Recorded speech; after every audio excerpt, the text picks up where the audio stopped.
We all thought it when Trump was a clown on stage and all the Republicans fell like dominoes before him. We were like, oh my God, what a ridiculous man. And then Hillary lost and the country is damaged. We can't keep putting faith in the institutions we live in.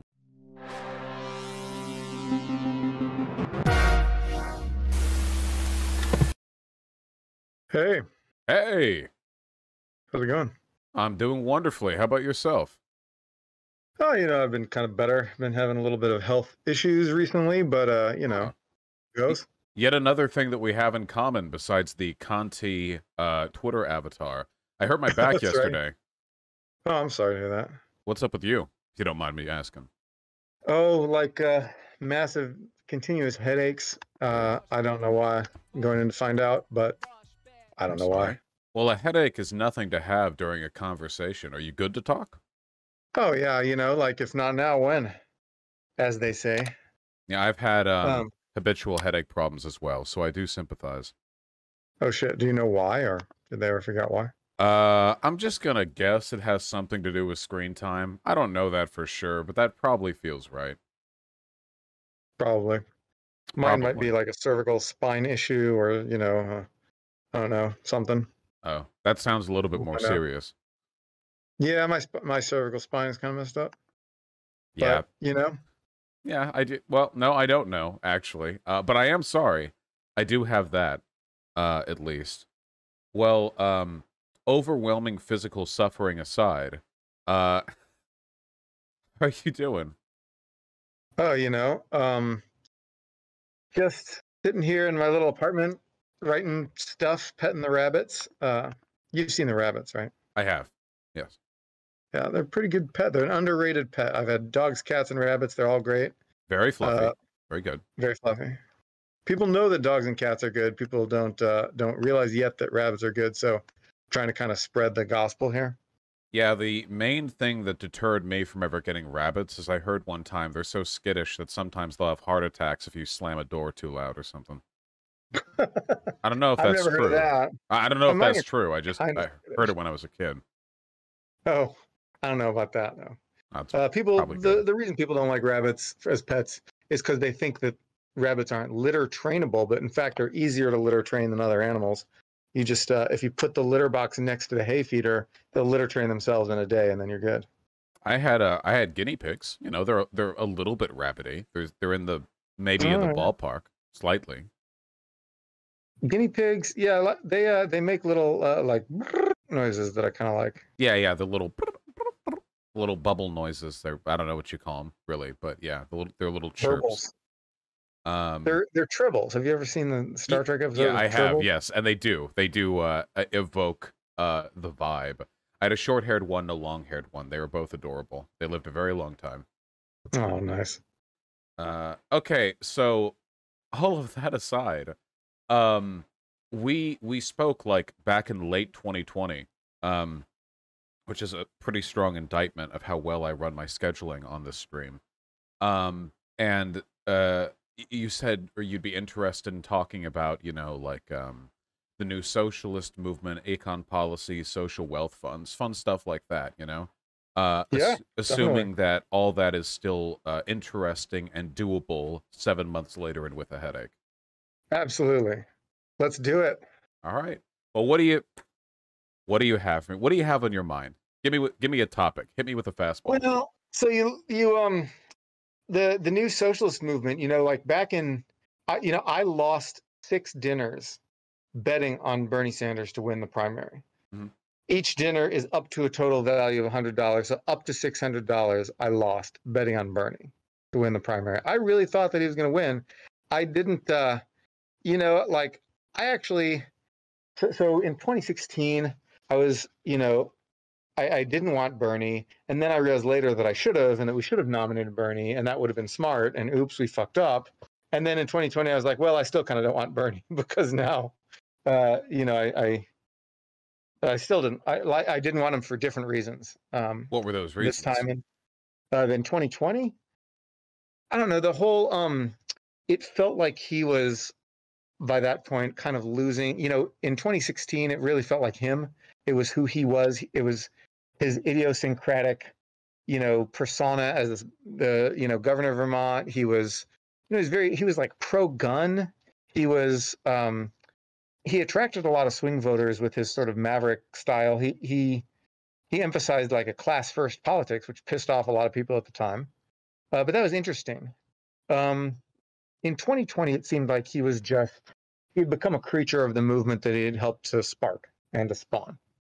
And that then it was his handlers that were basically just spitting out, what they thought the movement was into now. And it felt like he had to, Elizabeth Warren came in and she was so policy oriented that he triangulated her, by every time Warren would come out with a policy, like, Warren came out with this wealth tax, right? Bernie Sanders, a couple months later, comes out with even bigger wealth tax. It's like that. What was that movie with, 7-minute abs? I don't remember what that movie that from, but that's what it felt like. It felt like it was the moment for that kind of politics was past. And while the new socialist movement really felt like something, it didn't feel like it was this anymore, if that makes any sense. Well, it felt like it was an almost impossible standard for him to meet because the goals and abilities of an activist are very different from those of a politician. 2016 Bernie felt like an activist. I mean, I know he had been a politician for decades, but God, he didn't act like it, But after hitting the main stage, the movement builds up around him and it slows him in a way. I mean, I still think he was certainly my preferred candidate in 2020, but there was that feeling. A lot of it was also that there were so many Democratic primary members who were aping his policies. I mean, he moved everyone over to the left. So he gave everyone else time to catch up. And in the meantime, he had only slowed down because he now had the burdens and obligations of a 1,000 adjacent movements to deal with. I still love the guy. I mean, I think the main problem is that, like, we have a really difficult time synthesizing the needs of an activist and a political group at the same time. We want AOC to be an activist, but she can't be. She's a very, looked upon Democratic congresswoman. She doesn't have the ability to act as she might have while campaigning, Unless we can resolve that gap, we're going to keep running into this breaker over and over again with radical candidates turning into more, if not moderate, at least measured politicians. Right. And so the question is, what does the movement do when it realizes that that's how it's always going to be? The Bernie movement was very much predicated on this idea of political revolution. And when you realize that you're not going to have it, there's not going to be a political revolution. Instead, it's going to be just a political evolution. There's going to be people who are not satisfied with that and for whom that is not enough and who get disinterested from politics and disengage. And there's going to be people for whom that is enough. And of the people who disengage, some of them are going to, just sort of, they're going to get grill pilled, as they call it, right? And they're just going to have their media careers and lob bombs for the rest of their life and whatever, like hook up with groupies. I don't know what those guys do. And but that's their future. And then some, young people who are looking for some revolutionary thing to join and they have all this energy and anger or whatnot, they're going to join silly movements like the Tankies. It's just like the most hopeless, dumb shit. Yeah, meaningless, completely aesthetically oriented stuff like that. Yeah, it's frustrating because it feels like the right is really good at pulling everyone together on this, Like, there are moderate conservatives who will vote for open fascists because the open fascists are really good at working with media to get those moderate conservatives really fearful over some wedge issue they feel they have no choice but to vote on. Whether it's something like abortion or critical race theory or, I don't know, trans women in bathrooms or whatever. They're really good. And they'll get these people to vote for, like, very openly and explicitly unfit for office Republican politicians and defend them, too. I remember the discourse with Roy Moore in Alabama, where a lot of people, I saw, like, in the Republican forums, they were like, I don't like this guy. He's a creep. I think he's disgusting, but we cannot let a Democrat win. Their willingness to fall in line like that is very politically beneficial. On the left, we have none of this. People on the left will throw a fit and freak out because a candidate they like is 1 nanometer further to the left or the right that they want them to be. We're very bad at having, like, a coordinated message that moves us in the direction we all want to go, maybe letting the details of where we end up getting sorted out later. Agreed. And so I think that one thing you see is when Biden came out with this this policy of the child quote unquote tax credit, right? It's actually an allowance because they mail you a check instead of giving you a tax refund. But yes, it's a child tax credit, but it's essentially a basic income for people with kids, and it's a huge step. It's really moving toward this idea of just give people cash, which I think that leftists have been advocating for a while, but liberals have also moved toward too. Both Matt Brunig and Annie Lowry have been big sort of proponents of this just give people cash idea.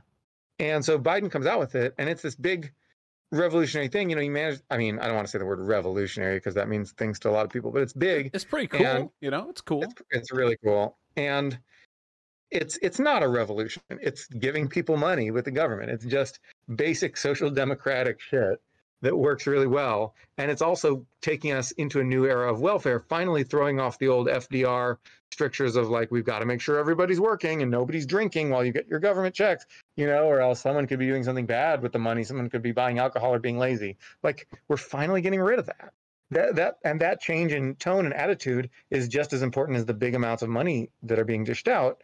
The analysis that says it's going to cut child poverty in half is heavily dependent on like everyone uptaking the policy and getting it. So it's a little over optimistic, but it's going to make a huge difference in so many people's lives. And it's setting the template for a whole new era of policies that are invulnerable to the Republican sort of racial resentment attack, where Republicans basically kill welfare programs by telling poor white people a black person's taking your money by getting this welfare. Yeah. And that makes, it's really, we all know this strategy. Well, it makes means testing really vulnerable too, anything that's deliberately designed to go to people of a lower income will disproportionately benefit black people because black people have been kept poor, obviously. So it gets treated like a racial policy, and then Republicans throw their race war fit or whatever. But the universality of programs is, a strong defense. I've seen some research on that. It seems like it's not always the case. For example, with the NHS in England, it seems like maybe through prolonged political and media attacks, it's been made a little bit more vulnerable. At least here in the United States, though, it seems like once a policy feels truly universal, it's way harder to touch. Social Security being an example, even conservative boomers, like you tell them their Social Security is getting threatened, even they'll start clutching their purses. The Republicans are afraid of being accused by other Republicans of touching Social Security benefits, even though they all want to cut it. Obviously they don't care, Right. And so we agree completely on this. Yeah, like this is exactly how it works. And that was why this was such a great proposal. And people don't even know where this proposal came from. Biden just suddenly dishes it out there. It comes from an economist named Hillary Hoynes via another economist named Heather Boushey. Hillary does it again? Works for a while.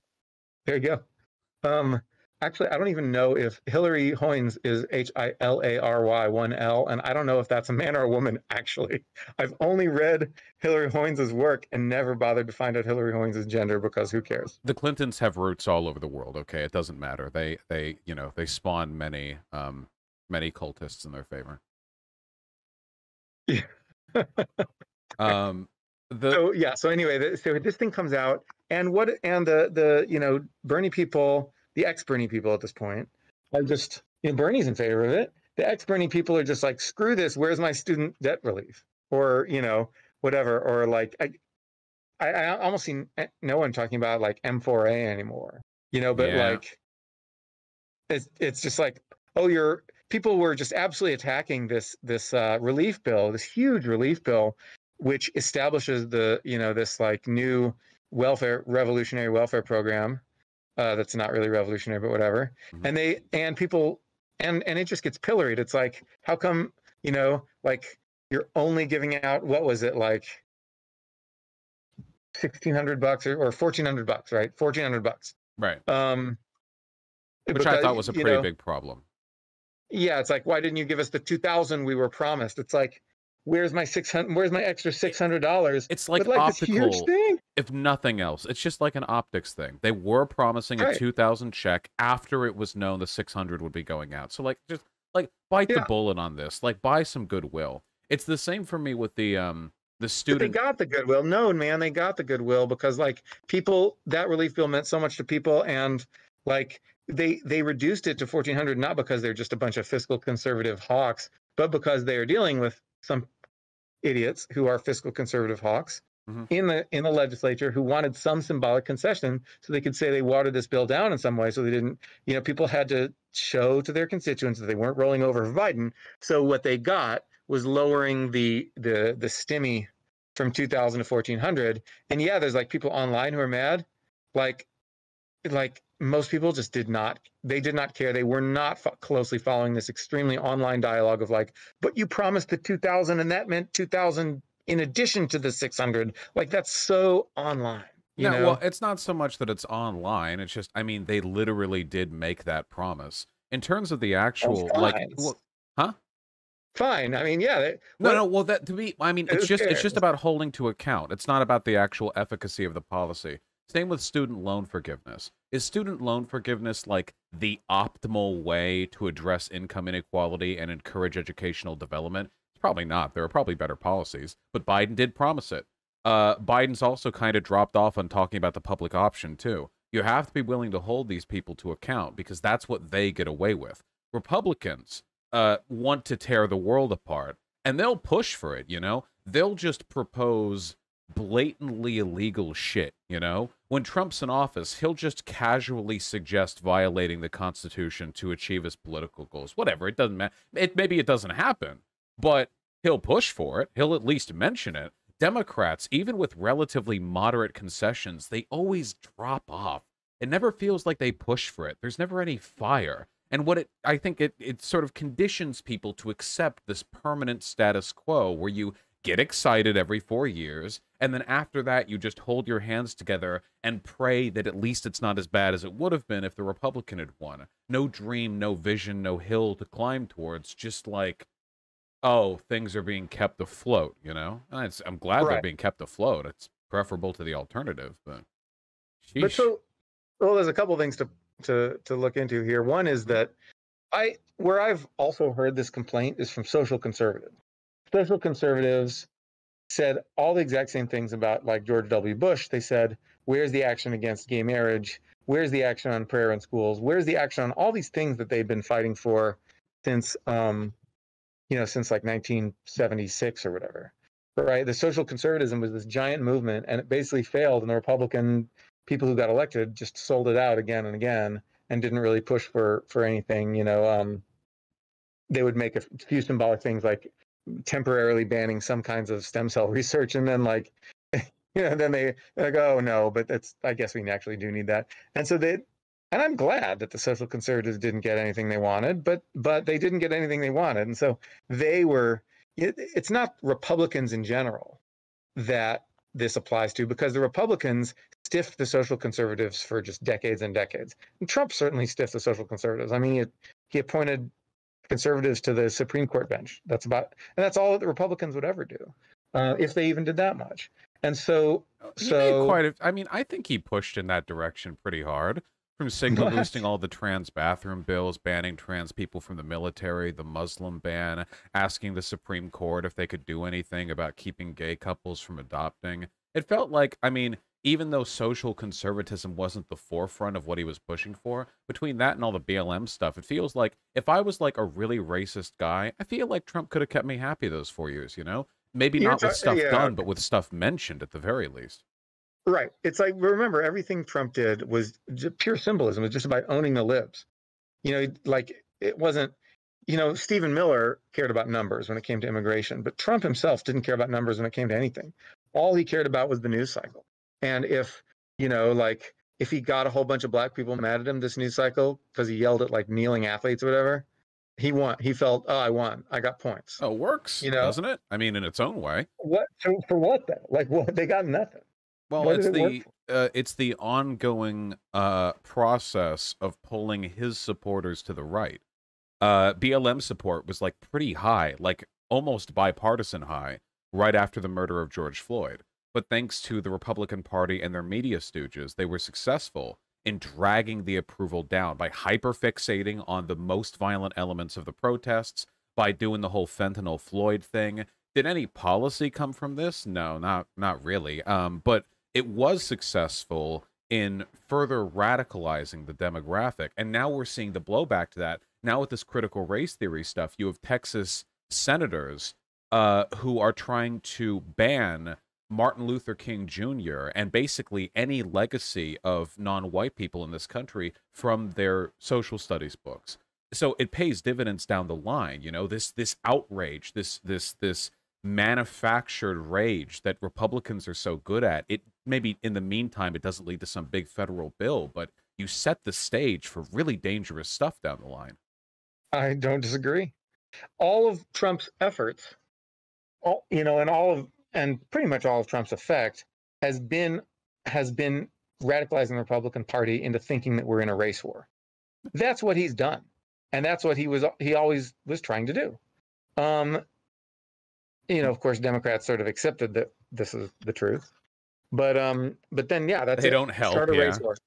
Start a race war. That's Trump's goal, and it's not actual policy. If we're talking about things like how much money we're going to give parents or whether we're going to cancel student loans, that's just in the realm of policy. But like getting people mad, getting people to think they're going to start a race war is just so very different. That's in such a different realm. True, but what leaves the lasting impact, right? Policies get overturned by the next administration, and right now the Democrats can barely do anything because we have the 50-50 split in the Senate if we're nice enough to the moderates. Whereas Trump's actions will have radicalized 3 generations of conservatives. While the child tax credit is long dead when the next Republican overturns it, 30 years from now, the echoes of the anti-BLM rhetoric will still be affecting the voting patterns of the voters to come. They run in that. Republicans have never managed to kill Social Security, though. That's true. They've tried, and it's still around. You were making the comparison just a little while ago.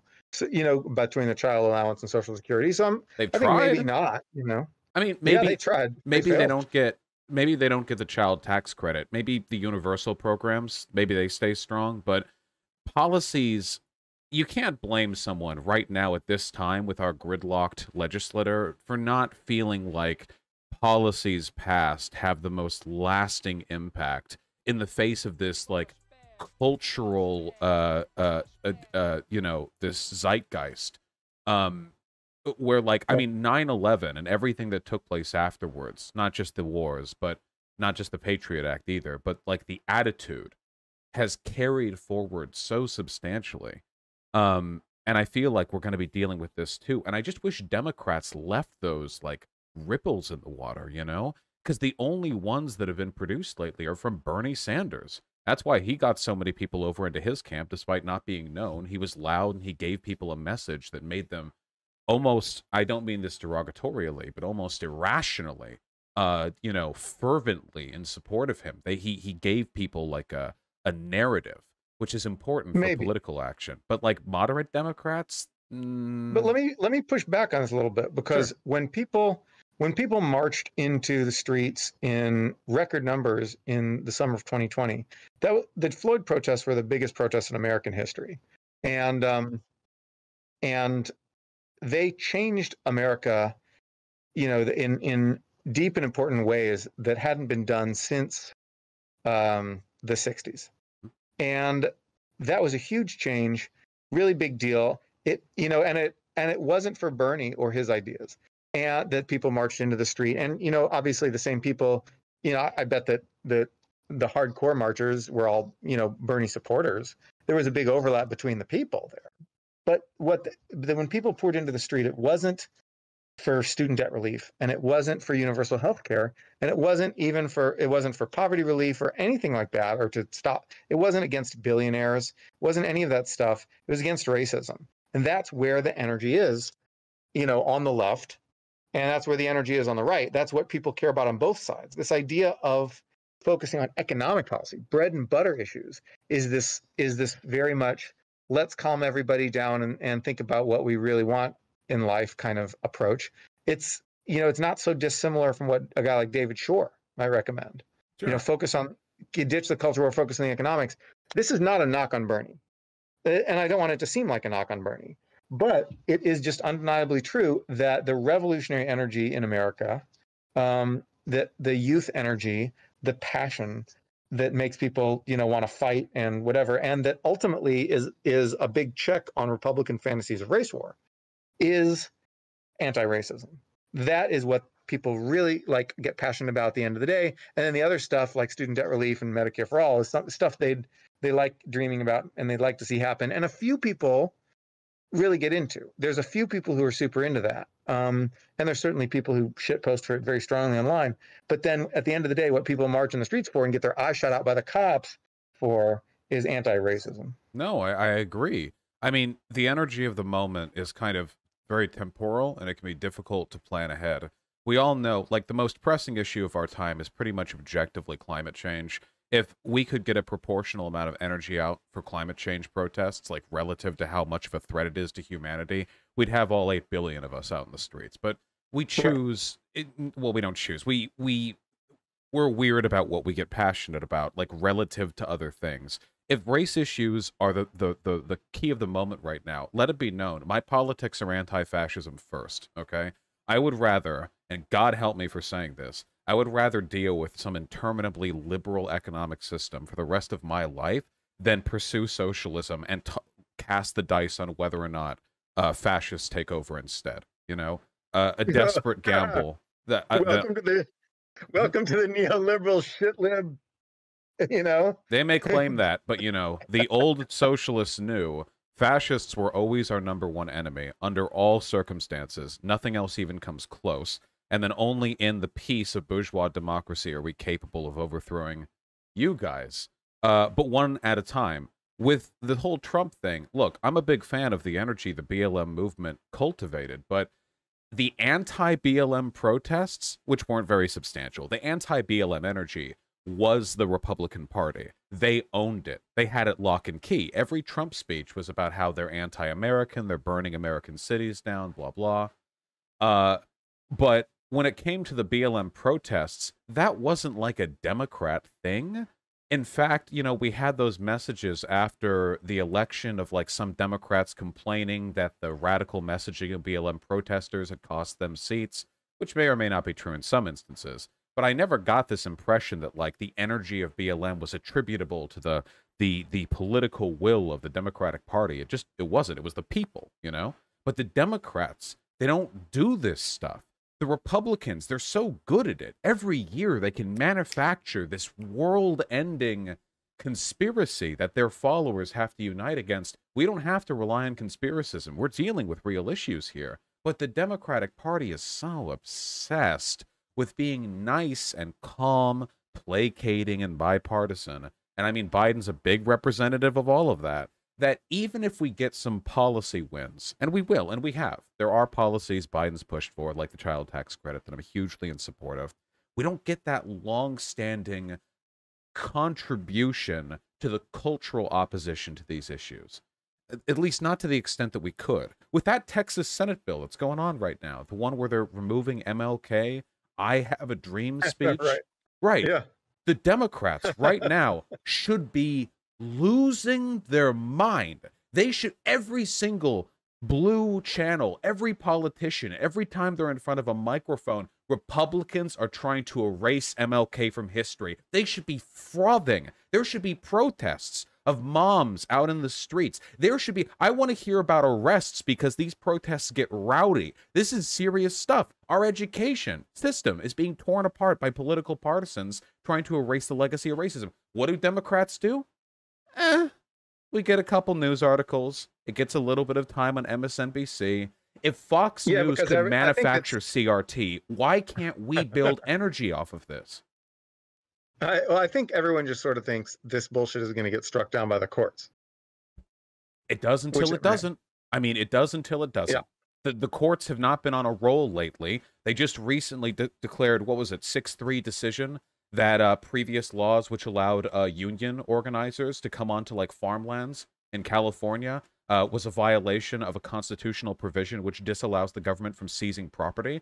They said that forcing companies to allow union workers onto your property for a given length of time every year is the same as the government seizing your property. I mean, the Supreme Court, I don't trust them very much to defend our constitutional rights right now. I'm not going to lie. What was that decision called? What was that? I have it on my phone somewhere. Did you hear about that? I did not hear about this one. Let me see if I'm sorry, 1 second. I just want to say, in case anyone wants to look it up. And I'm honestly not sure how much I trust the Supreme Court. I'm just saying I think that's sort of the calculus that's going on in people's minds. Cedar Point Nursery versus Hasid. There we go. Hasid. All right. Okay. Anyway, these are real threats, you know? I mean, like, it scares me. This scares me far more than it seems to so many other people, I guess, who are more moderate in the Democratic Party. I guess I think that people are scared. You know, they're very focused on this idea of the Republicans sort of canceling the election and overthrowing the government in 2024. You know, people are very focused on that. Doesn't happen till it does, right? We stop it until we don't. Right. And I think that, to be honest, I think a lot of people just see the CRT bills as like a complete circus. I go back and forth. That's my instinct, is to see it as a complete circus. Didn't like critical race theory, like what the hell isn't that? No, yeah, fair enough. I mean, like, it's not always a circus, but a lot of times it is a giant circus. Like, yeah, so I lived in Japan for some years, right? Mm-hmm. And Japan has had for years and years this exact same fight over what they call patriotic education. So all the right-wing people in Japan want to implement patriotic education, where they teach essentially, like, they play down Japan's nastiness in World War II. Mm-hmm. And then all the left wants to, like, really play up all the Japan's nastiness in World War II, and they fight and they fight and they fight and they get mad. And the rightists say, like, oh, the teachers are all a bunch of communist subversives, and then the teachers are like, you're just a bunch of fascists who want to take us back to military rule and blah blah blah. And then in the end, nothing happens.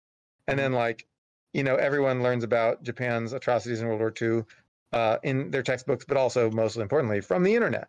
It's like, there's no, like, I just honestly don't think there's any chance that that any bills like this have any substantive chance of hiding racism, so that people are like, I didn't know there was racism, I didn't learn about it in my class. Like, the truth is, people do learn about, like, historical racist shit in their class, and no one remembers. Like, when I was a kid, I learned about the Moro Massacre. Have you ever heard about the Moro Massacre? I'm afraid I'm not familiar.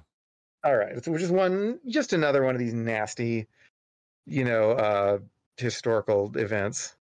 And then so it was during our occupation of the Philippines, we sent our army to kill some, like, Muslim rebels, and instead they just, like, massacred a whole village of people. It was like killing like 800 people or something.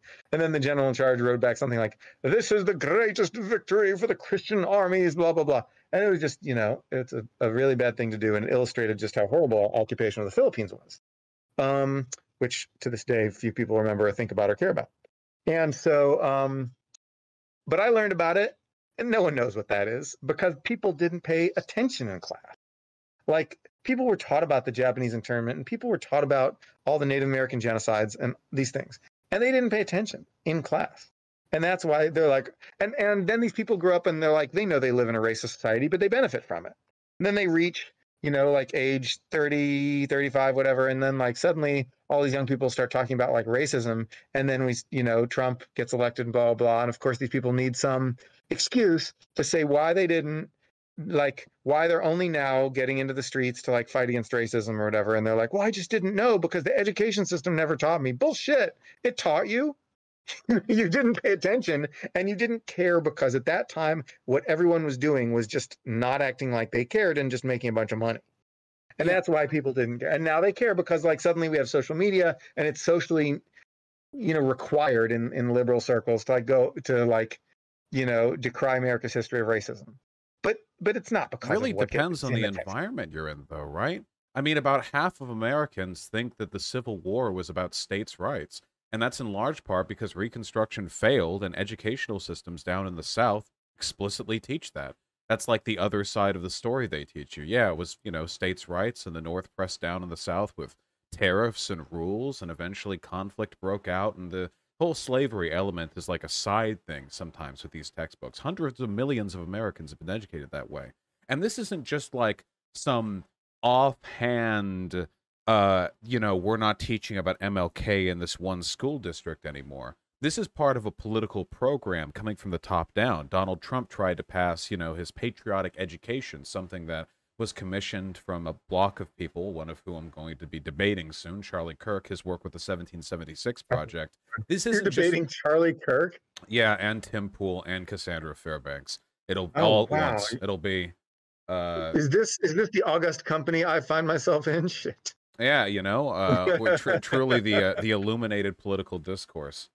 Right, right. But like, this isn't just like one little clown show. This is a political program explicitly designed to promote a hegemonic, pro-American, anti anything critical of America's systems political policy. And it will never get passed in states like California, but it doesn't need to. If it gets passed in states like Texas, there are Democrats in there born now for the benefit of better educations, which may not be the next generation because they're not going to be taught any of that crap. And as their numbers grow and ours shrink, the possibility for national domination becomes more obvious. That's the thing we don't do. We don't fight. We're complacent. We shrug our shoulders because the facts are on our side. And they are. They are. If you're a liberal, you're almost certainly right on any political disagreement you have with a conservative. So why try? But we did this with Trump. We all thought it when Trump was a clown on stage and all the Republicans fell like dominoes before him. We were like, oh my God, what a ridiculous man. And then Hillary lost and the country is damaged. But we can't keep putting faith in like the institutions we live in. Like, oh, you know, the rightness of our position will ensure that these silly policies, which are thematically similar to what Nazi Germany did when teaching their children, you know, fastidious nationalism, opposition to teaching anything critical of the country, that kind of stuff. Oh, it's just, you know, it's fun, whatever. They're having a clown show. Why don't we try harder? I feel like we could. I mean, we could actively work to undo existing gerrymandering and then have local organizations that push for participation in school boards so we can have our angry moms getting recorded and put on Facebook rather than whatever grifter, you know, planted YouTubers they decide to use for their recordings. Like we could work on this on the ground up at the top. We could slowly push back against the comparatively much better coordinated right-wing disinfo program. Yeah, well, I mean, it is asymmetric warfare. You know, the right wing is more coordinated, but they're also just less people. You know, they have a worse cause, and they have much more difficulty actually attracting people organically to their cause. In fact, when those rare times when the right actually finds a cause it can attract people organically to and retains its inherent organizational advantages are the very scary times. That's when you get the actual Nazis, because actual Nazis come from a combination of populism and from organization. And when the right has both those at the same time, it can be really scary. But most of the time, the right doesn't actually have populism. Like it's the base of the right are a bunch of like, you know, aging Gen X boat dealers in like Ohio, right? That's like the Republican base now. And it's unimpressive. They're very organized. You know, like the minute the call goes out to like oppose critical race theory, suddenly everyone knew that term in a week on the right. Mm-hmm. Or the other day, you know, when they decided actually we do need vaccines because the stock market's going down. So let's tell all the Fox News people and Ben Shapiro and whatever to like say vaccines are good. And then the bat signal went out, and then everyone said vaccines are good now. Like a machine, like a hive like mind. A machine. They're incredible. They are a machine. They are a machine. And but they don't. But machines and bottom-up populist things don't understand each other. And there's this great book that I read about the history of sort of reactionariness in Europe after the French Revolution, between the French Revolution and the sort of attempted revolutions of 1848.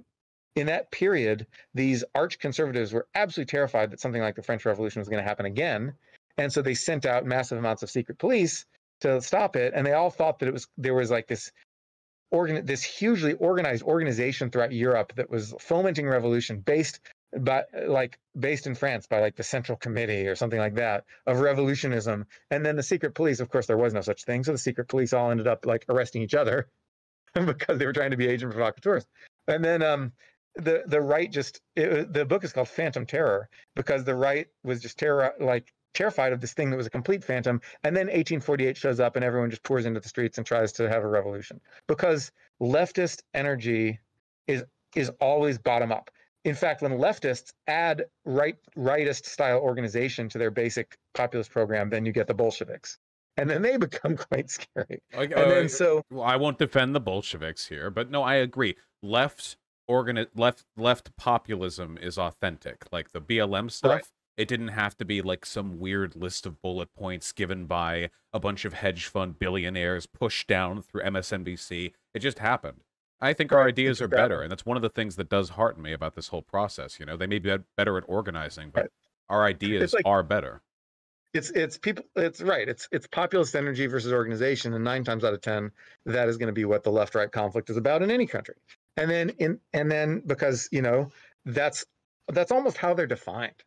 Like if you define the left in general as sort of the majority demanding better things and demand from the minority who controls the resources, then if you think that's what the real conflict is about, in some way, whatever those resources are, whatever the thing to be fought over is, whoever the majority and the minority are, be it class or race or whatnot, if you just think that that's what the basic conflict is about, then of course the left is going to be more populist, and the right only lives when it can use organizational advantages to stop to like compensate for its lack of populist appeal. And then once in a while you get one of these situations where the left gets insanely organized, or the right like actually does get popular appeal, and then you get a really radical regime. But normally you don't, because there's this equilibrium. Trending towards that. So this is an equilibrium. I mean, I'll admit I'm uninterested in preserving it. I don't think there's a place for current conservatism in this country. It seems like, like you have a meal and you have to have like the sirloin and also like the dog turd together on the same plate, and it's unfair to request a different partition of those two culinary ingredients. But when it comes to achieving that goal, like if we're going to have political disagreements in this country, let them be between liberals and leftists, for God's sake.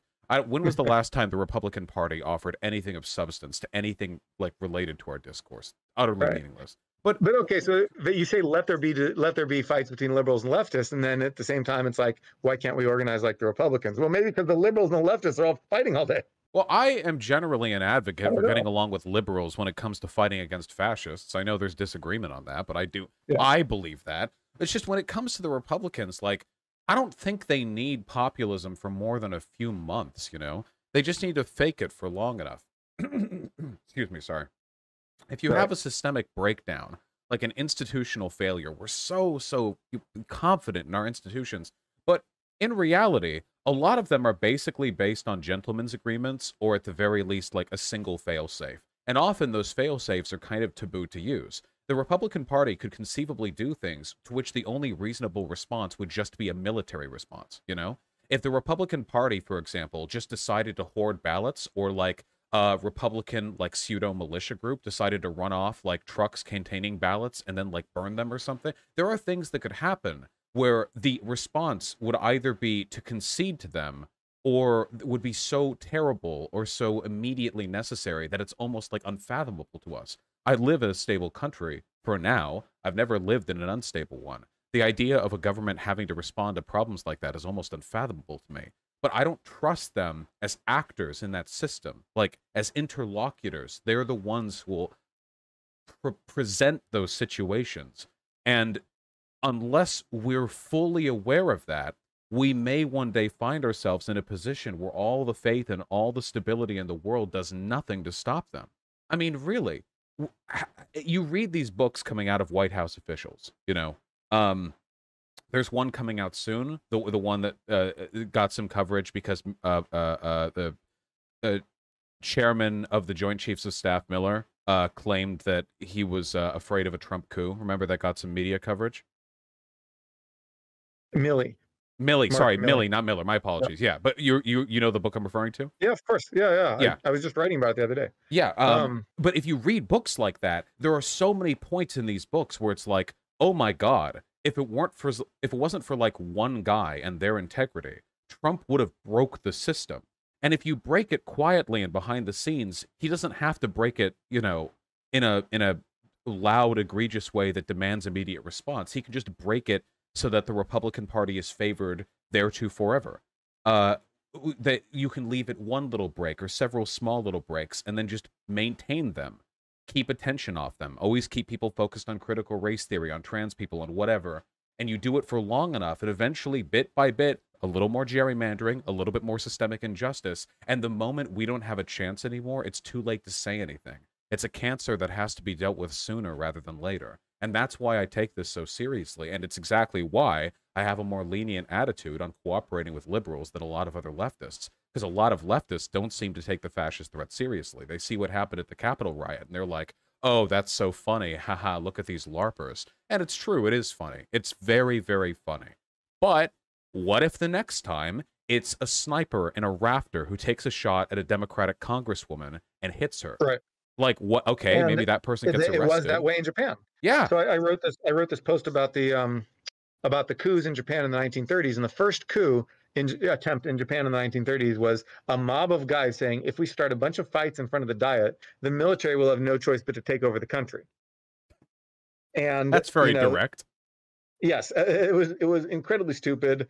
The military is just like, what is going on? And they all got locked up for like 2 days, and then like for being drunk and disorderly. That was a coup attempt. And that was even more shambolic and stupid than what we saw on January the 6th.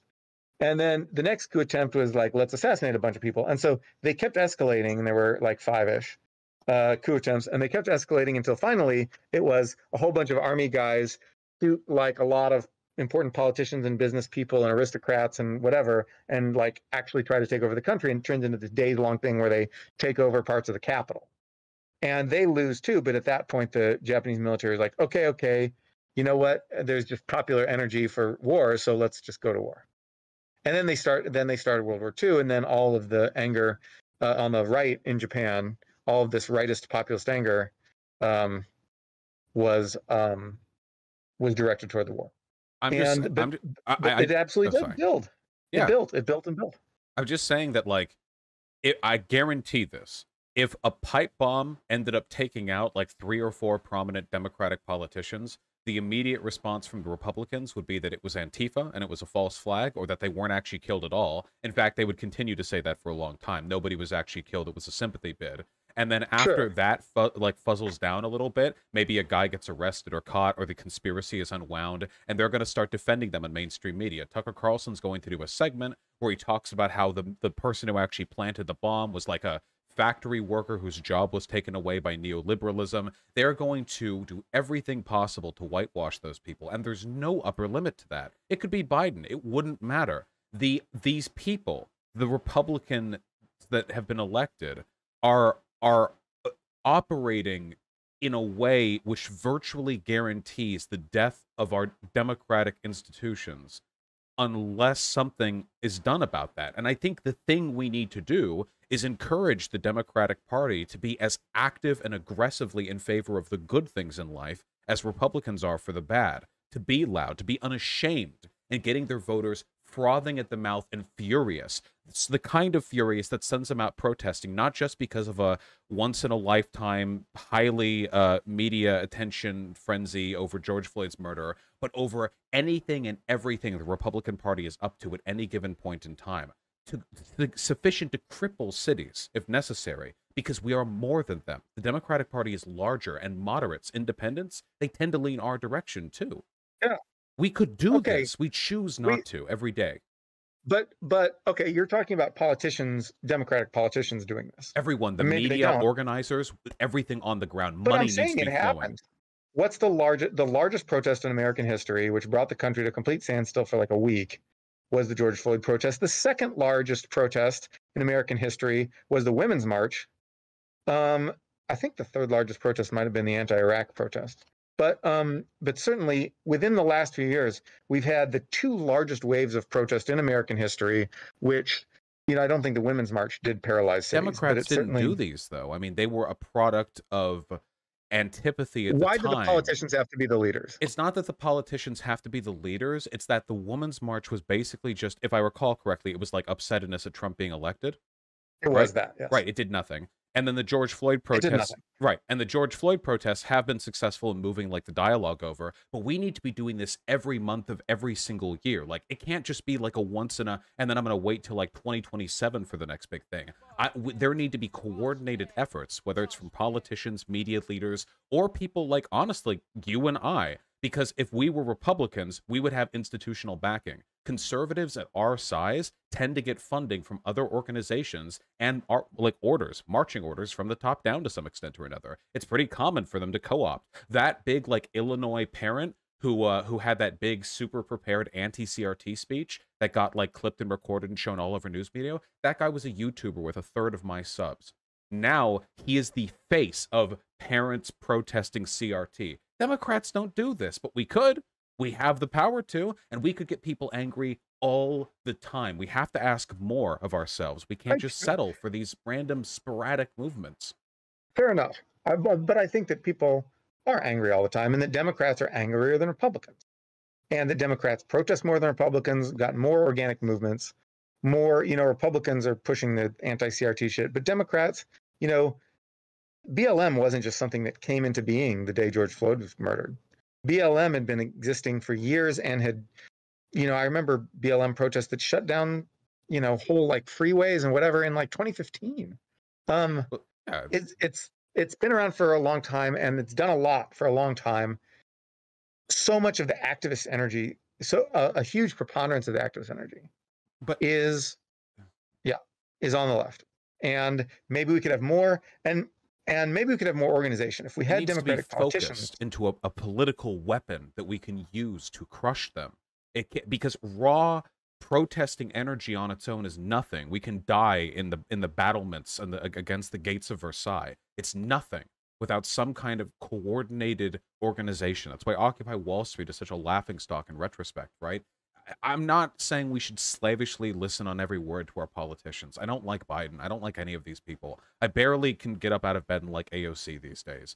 That we just need some way of funneling this energy into tightly coordinated, media-savvy presentations that are effective in producing the kind of outrage that Republicans are capable of generating. Right. Yeah. I would like that. But there's the ancillary problem of the fact that while liberals are more mad than they've been in my lifetime, much more mad, and there's a decent number of them, a lot of people are just not that mad. And, for every person who's like really riled up activist that you have out there, you've also got people who will go out to protest, occasionally, when there's something big going on, but is not going to structure their life around being part of these movements. We need to make them matter. And we may be able to make them matter, but if there's ways to make Americans matter than have been done in the last, 6 or 7 years without impoverishing them, I don't know what they are. Republicans do it. Their angriest people are like upper middle class wine moms, right? I mean, yeah, but when you look at polls, Democrats are angrier than Republicans. I don't know if Republicans have some angry people, but when you look at polls of would you let your kid marry this or that, or do you have strong negative feelings toward blah blah blah, it's white liberals who register as the angriest, and that makes sense if you know any white liberals. They're so fucking pissed off. But I don't see them going out. Unusual. I don't see them going out the way that Trump supporters do, with AR-15s in the back of their pickups, menacing voters.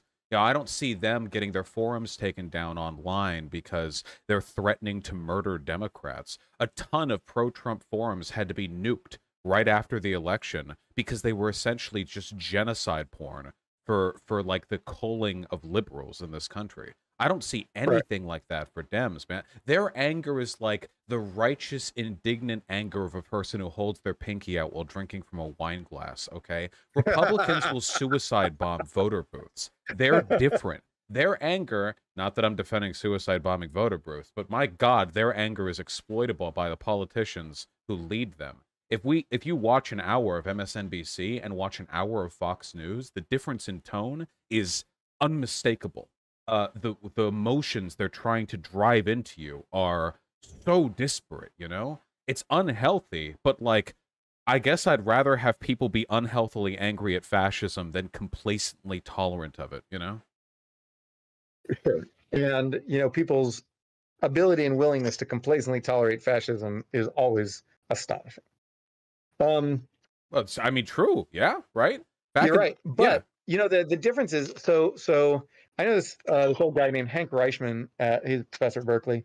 He was part of SDS back in the day, and he almost joined the Weathermen, but he decided he didn't quite like him enough to join them. He was on his way down to the SDS meeting where the Weathermen took over SDS and destroyed it, and then he just sort of fucked off. But he knew all those people pretty well, and he says that he's been around since that era, and he says that the right reminds him of how the left was then. He said that the right will blow up shit. There's stochastic terrorism. There's just a pissed off minority, but overall the culture isn't going their way. And the left is now being, for all their rage in the streets, they're ultimately being more calm because they know that they're winning the culture war almost, slowly, but almost inevitably. It's true. At this point. And he said that just like the right realized that, they were the majority back in the 70s, back in the 80s, they were winning the culture war because they had the numbers. And the left just didn't. And the left got mad, and then leftists like blew up bathrooms or whatnot, or occasionally tried to assassinate Gerald Ford. And then it all came to nothing, really. I mean, it created for a lively couple of decades, but, we had 2,500 bombings or something like that in 1970, I think. Well, just keep in mind, I'm not advocating for any of that. Generally speaking, when the right does it, it's an optical win for us. If the right, like with the Minnesota governor, they do shit like that, that just makes news days for us. 99% of the time they fail, the 1% of the time they succeed, we get to hold that on our belt for the next 100 years. So generally, Michigan, sorry, what did I say? Wisconsin? No, Michigan, my bad. Generally speaking, like these acts of stochastic violence play to the favor of the other side, unless you go like nuclear with it, right? But I'm not talking that. I'm just talking like have people show up at like town hall meetings. If you go to a town hall meeting or a school board meeting or a PTA meeting or any of that, it's going to be disproportionately upper middle class conservative wasps. And they're the ones who get to dictate local policy because they're the only ones who are concerned enough about little Timmy listening to death metal from the school speakers during third period, to actually show up at these meetings. Libs will stay at home and watch people cuck their wives. I don't know, whatever they're doing. They don't get out there. And it's like... Is that what libs do for fun? I don't know. I respect it. If they do, then yeah, go for it. But things can backslide. Like, we're winning the culture war. That's true. On every issue that matters. Gay, trans, race, everything. Like, all of it keeps going up with time, right? But that's how it was in the Weimar Republic as well. We get complacent. In the Weimar Republic, this was the most progressive place in Europe. People would go to Weimar Republic to have vacation same-sex couples, Guys would go over there because they could find gay couples and women lesbian couples. It was considered one of the most progressive places in the history of the continent. And then, 6 years later, the people who would have walked down Main Street watching, like, two women dance together were watching, like, trains pass by the tracks filled with Jews. Like, in, like, no time, everything slips back. And it's because they fought harder than their opposition. The Nazis fought harder than the SDL did. They fought a hell of a lot harder than the KPD did. And they won until they lost. But they did a lot of damage before they lost. Right. But okay, SPD. So here's the question. Wait, did I say SDL? SPD. I'm sorry. I don't know why I try naming SPD. Things when I always forget the names. But SPD, not SDL. Sorry, SDL. Yeah. I'm sure you would have done better if you were there. He's a YouTuber. Yeah. No, so like Spain is the outcome we want to avoid. People don't like to talk about how the fascists in Spain did have a majority of the populace on their side, but they did. And that's why the Republic lost. I mean, yes, the Spanish had some the fascists had some outside help, and they had the more elite military units from among the military, but ultimately the reason they won was because they had like more of the country was on their side and supported fascism than any other thing, all the other things combined. And so the idea, so in other words, if the I think that people are worried that if the left gets too much, burn shit down and blow shit up, too radical like that, it will turn popular mood against them, and it will also turn the army against them, so that if the shit hits the fan and Republicans do take over the country, the army doesn't bitch slap the Republicans. And I think that you did see the Milley interviews definitely indicate that the army was prepared to bitch slap Trump. Yeah. Of course, well, they won't say that. They won't say, I'm going to shoot this guy if he tries to do a real coup. But that was what was implied. Yeah. And yeah, so the question is, do liberals, if liberals go nuts and just, go wacky and riot in the street and burn stuff down and whatever, because of, we've got to teach critical race theory and anti-CRT bills are terrible and blah, blah, blah, and stuff like that. Is that to our advantage? Really? No, or I don't. I don't mean burning shit down. Like I said, I just mean participating with anger and fervor, showing up at these meetings and yelling at politicians on the street when they have the audacity of showing their faces to the sun, the way they do to ours. Stuff like that.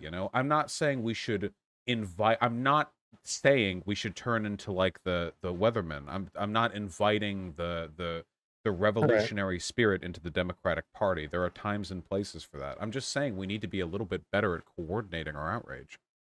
I agree. Yeah. Oh, I like that. I'm glad we're both anti-fascist, at least. Of course. I mean, if you're not anti-fascist, what are you anti? If you're not anti-fascist, degeneracy, I guess. You're anti-fascist. You're anti-degeneracy. I don't know, that's priority number one, is stopping fascist takeover of America. But it's also true that we're going to do it. We are going to stop a fascist takeover of America, and what 2024 will determine whether we do it nicely or we do it the ugly way. All right. Just reminds me a little of how people talked about Trump too. Oh yeah, I mean, of course we have to beat Trump, but we will. Of course we have to beat Trump. Yeah. No, what I'm saying is that fascists are not going to take over this country. If we have to stop them by actually fighting them and killing them, we will. But hopefully we won't have to do that. Wow. And to some extent, it's how hard they continue to push. But I think ultimately they are chicken shits because they're economically comfortable and old. In Roblox, of course, I denounce the violent rhetoric of this insurgent who I have invited onto my platform. All right, just clearing it up for Twitch.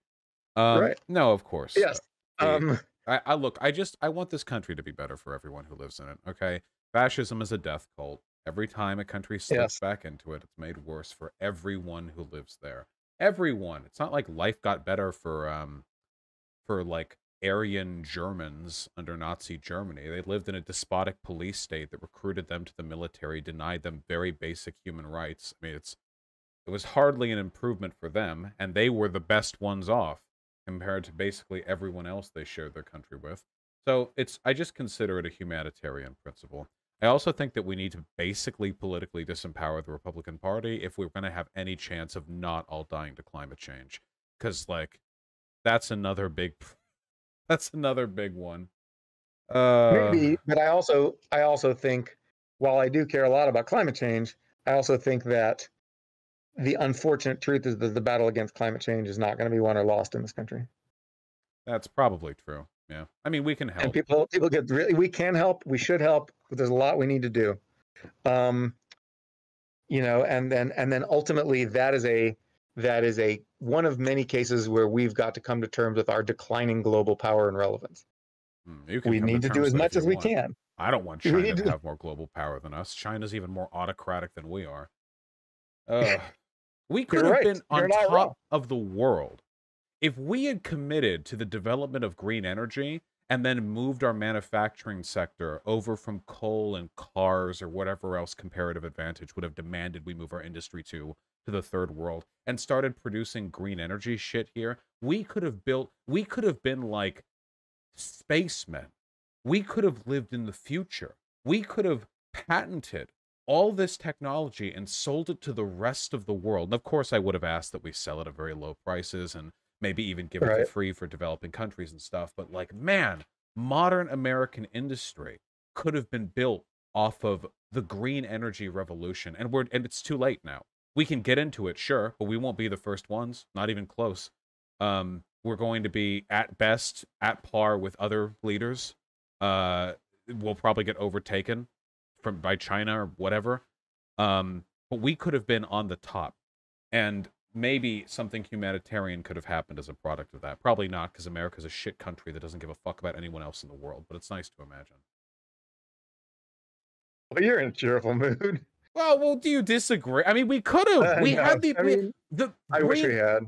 I wish we had. Yeah, we were prototyping green energy stuff before climate change or global warming or even household names. If we had invested in this properly, I mean, we've been on top of this since the 90s. Yeah. Well. Yeah. No. I mean, we sat around and jacked off and pretended that climate change didn't exist, and we sort of set the tone for China. You know, like China's like, oh, we can't enforce green energy stuff because it would jeopardize our growth. Well, we did that shit first, and it's but at the same time, the time when China cares what we do or think has passed. So like, we should have, had we exerted global leadership in the 90s, maybe China would have copied our successful approach. Unfortunately, we did not, and at this point, China doesn't give a shit. Wish they copied our democracy. It'd be better than what they have. It would be better than what they have. That's the thing. Even despite all its craziness, it would be better. That's the thing that I fear about China, you know? Because the whole myth, like, if they economically liberalize, they'll politically liberalize. More economic freedom means they'll demand more from their government. But nope. No. Maybe with time, because economic growth in China is falling off. So maybe, like, because, like, if you're 60 years old right now in China, you were born into what was basically a third world country and now live in one of the most developed countries. So that jarring industrialization might prompt you to have some fanatical love for the CCP, but maybe 2 generations from now, when they taper off the same way every other industrialized country has, maybe then they'll stagnate and demand more from the government. That'd be nice. Yep, that's modernization theory. Maybe that'll work. Maybe. Or maybe non-democracies are just more stable, and democracy is just a lie, you know? That's what they said before World War II. And yeah, that's been an idea for a long time. No, we can only hope that's not true. Anyway, yeah, I feel like we had some number of topics we wanted to discuss, and we've discussed 0 of them. Let me look at what you DM'd me a while ago anyway, because let me see. It's fine. Econ policy stuff, social wealth funds, sectoral union bargaining. Any econ stuff, I'd probably have to defer to you, right? You're far more educated than I am on that subject. Well, but you know, these concepts aren't so hard to understand. Can you don't have to read a bunch of papers. Can you explain to me what a social wealth fund is? I have some nerds in my DMs who keep telling me to learn about it because it's another way of maintaining a market economy while spreading out like economic prosperity. But I just haven't looked into it because I don't. So the idea is, corporations do what they do. They have management, and the management is officially beholden to shareholders, right? Like if you're a CEO or something, you can still be fired by the board. You know, the board basically, which is elected by the shareholders. This sort of like weird system we have for how people who own shares in a company, people who own stock, actually do sort of indirectly kind of control what the management does. Now, but also they get the money. They get share buybacks. That's a way to return money to shareholders. They get dividends. That's another way. The profits of the company are owned by the shareholders. The management decides when to return it to the shareholders, but the shareholders ultimately own it. And so social wealth fund, what that does, it says, okay, not get rid of the private owners, but then add government owner. So the government raises money via income tax or whatever, and it buys shares in companies, and now the government is a shareholder in your company. Isn't this a big thing in Norway? Like a ton of corporate wealth is held by the government in Norway, right? Right, and this is typical of resource-producing countries because they, the government has the big national oil company. Then what they do with the revenues, they say, well, we want to do something good with the revenues instead of just like handing it out, randomly, like Alaska does. And so instead they put it in or sometimes they do that. Alaska has its own social wealth fund, actually, called the Alaska Permanent Fund. It invested in my friend's hedge fund. What they do is they take the resource revenues and they put it in the social wealth fund, and then the social wealth fund invests that money in stuff. And it can invest money in domestic stuff. It can invest money in foreign stuff. But it's from resource rents, right? So it's from like this, when you drill for oil and you sell, when the state-owned oil drilling people drill for oil, or maybe you have private oil companies and you tax them, whatever. Somehow you get that money and you put it in this fund that then owns shares in companies, domestic companies, foreign companies, whatever you want. They call it a sovereign wealth fund. And the social wealth fund and sovereign wealth fund are not actually different things. That's the same thing. People just really, they like the word social. Mm-hmm. And so, but if you just look up what sovereign wealth funds do, this is exactly what they are. Social wealth fund, I guess the plan would be for it to focus on owning domestic companies such that our government owns a piece of Boeing and a piece of Apple and blah, blah, blah. And we can do two things with that. Number one, we can collect some of the profits. So when they do share buybacks, when they do dividends, whatever, the social wealth fund gets the money from that and then can redistribute that to everyone in America, to every citizen. Just mail you a check. So everybody becomes shareholders. I guess that would be preferable to whatever it is we're doing now. Yeah, right, because now you only get the check if you're like a rich stock owner, right? Mm-hmm. When Apple buys back shares, who gets a check? Rich people. With social wealth fund, who gets a check? Everybody. So it's a way of redistributing capital income. But what you do is you raise money with income taxes or whatever, and then you just buy the shares. So you're redistributing income, but the government's actually part owner. So you only tax people to buy the shares in the first place, and then you get all the appreciation or whatever.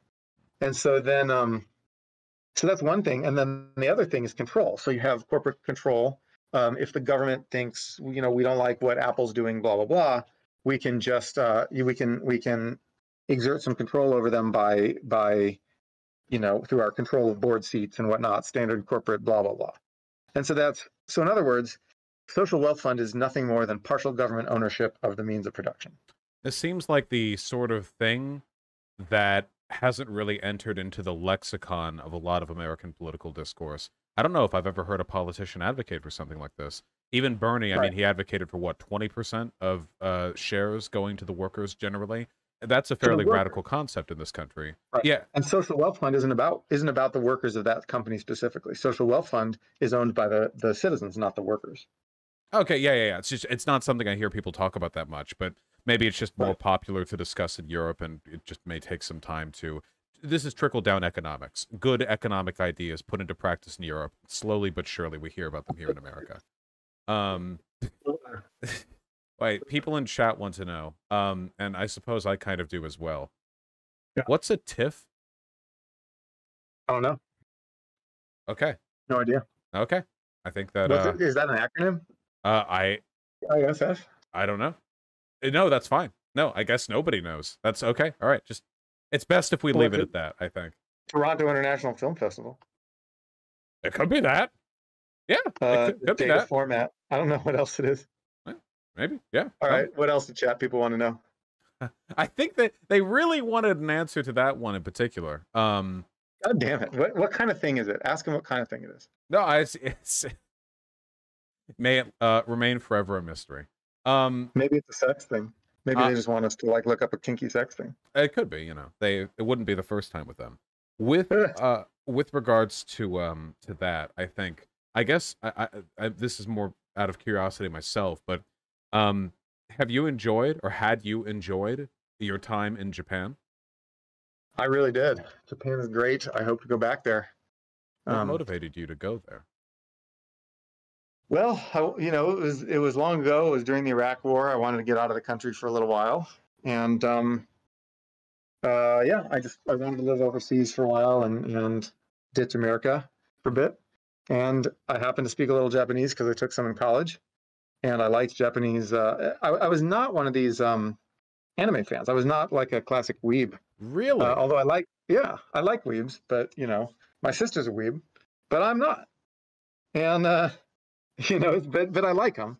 No, I was not that big into anime. I was not big into manga or cosplay or whatever weebs are into. I was into Japanese underground movies and underground music, and sort of the Japanese equivalents of the punk stuff that I liked in America. and punk and indie, underground shit. And I like that. And so I wanted to be part of that, especially like I like doing street fashion photography in those days, which was just the beginning of digital cameras, actually. And so then I Wait, hung how out. old are you? What? Me, I'm 40. Oh, okay. Yeah, right, I'm pretty old. Right. Yeah. No, that's not old. No, just. I mean, it is, but yeah. So like, we, I'd go, 40 is the new 30, right? I'd go into like, I'd go hang out in like, the cool neighborhoods of Osaka and just like take pictures of fashion kids all day. There's still people who do this, and now I'm friends with all the people who do this. And there's this great Twitter account called Tokyo Fashion. If you want to follow, they stick in Tokyo, of course. But yeah, no. I went to Japan once. I had a wonderful time. I went there for 5 days with a friend, and yes, the fashion there is. I'm a big guy. At the time, actually, there are some photos. Oh, wait. So this is for chat's sake. 1 second. Chat, you know that photo of me where I look like Obi-Wan? And I weigh less than I do now? That was right before I went to Japan. But I had broad shoulders, man. Their clothing does not fit me. At all. I had to, like... the shoulders would just stretch until like the line at the corner would be like here on the top of my shoulders, Yeah, it just doesn't work. Yeah, but I did buy a bunch of clothes for my then girlfriend who was really into this. I don't know the name of it, but it's a fashion style where you wear lots of like kind of autumn colors, very long patterns, overlapping layers, that kind of thing. It's kind of like a moe, I don't know the name of the style, but the clothes were cute, and some of the items of clothing I got at the time I thought were really cute, and kind of wish I'd gotten them for myself too. But anyway, it was a really great. Yeah, no, it was a great time. I really hope to go again in the future because it was probably my favorite vacation I've ever had. Nice. Yeah, see, that's now you know why I went. It's just that cool. And yeah, I had a great time. I've lived in Japan about 4 years. Red lights, yeah. 4 years? Yeah. Okay. Although that was two different times. Ah, gotcha. I also remember I got lost in a red light district once. Oh yeah. Yeah. Can I tell you for a sec for levity's sake? Which city? We were staying in Tokyo and we were southwest of there. I don't know if we were still in the city limits, but I think we were in a different what's it called? Precinct? No, not precinct. Prefecture. Prefecture. I think we were in a different prefecture than the one I was staying in. I'm afraid I don't remember the specific, though.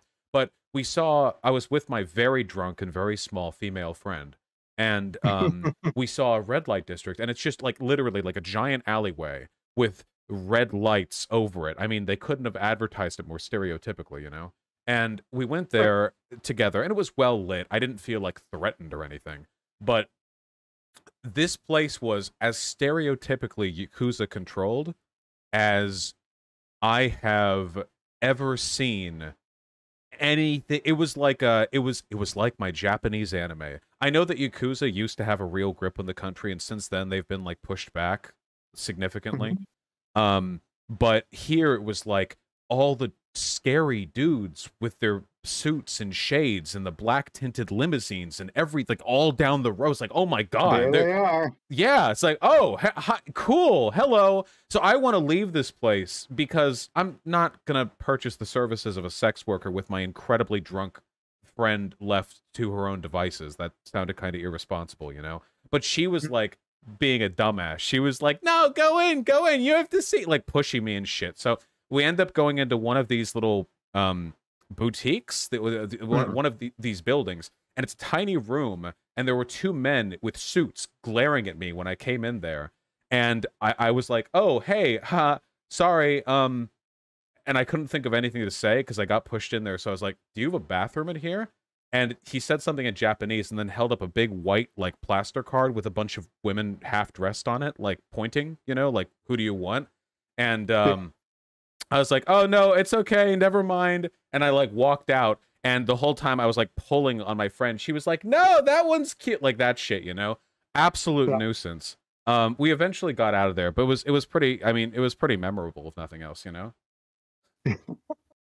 It's great. Yeah. That's great. They were very scary looking. Fun stuff. Huh? I live next to a Yakuza office, a Yakuza gang's head office. Oh. 2 buildings down. Sure. I lived there for about a year and a half when I first came to Japan. And there were some crazy adventures. They burned the building between the office and ours. They burned down for insurance money. And they evacuated everyone from our building before burning the adjacent building down so that no one would get hurt and sue them or something. Well, and that was nice of them. It was very nice of them. And then they burned it down and they bribed the fire department to show up just in time to not be able to save the building, but in time to like make sure that nothing really got destroyed except for that building. Our apartment smelled like soot for like a week. And see, that's pretty crazy. We saw a car that had been bombed, but there was no one in it. It was just a warning. Well, you know, I guess I'm glad that I was never made party to any car bombings or arson scandals while I was there. You know, we saw these things happen, and then I went back, and the gang's gone. I think they dissolved, and it's just like a Korean themed golf shop now where the office used to be. Damn, that's everything's being commercialized these days. Really sad to see, you know, authentic Yakuza architecture being supplanted by commercialism. Exactly. It's sad. Anyway. Yeah. Well, is this good? Is this it?